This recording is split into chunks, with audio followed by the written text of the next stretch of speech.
Alors, la géobiologie agit-elle vraiment sur les énergies de la Terre? Je poursuis mon enquête dans les monts du Lyonnais. Isabelle, Richard et leurs enfants ont fait face à d'étranges phénomènes. On dormait pas très bien. Moi, particulièrement, régulièrement, la nuit, je me réveillais. Le matin, en se levant, on était déjà fatigué, comme si on avait fait une journée de travail. Il faisait hyper froid.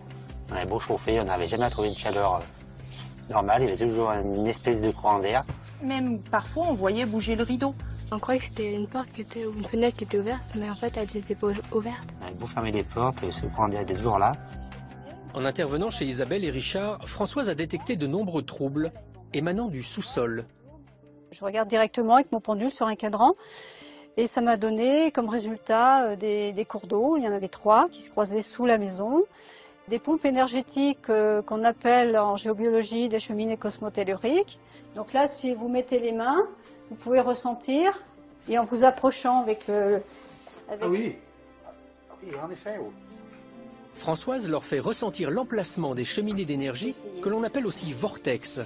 Ces tourbillons d'énergie entre le ciel et la terre sont perceptibles au toucher. Ah oui, ça me picote un peu.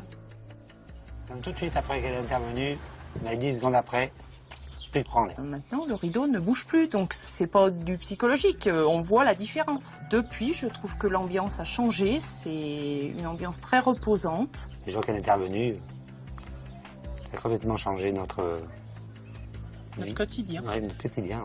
Les nuits sont très courtes parce qu'on dort beaucoup. Pas conseillé.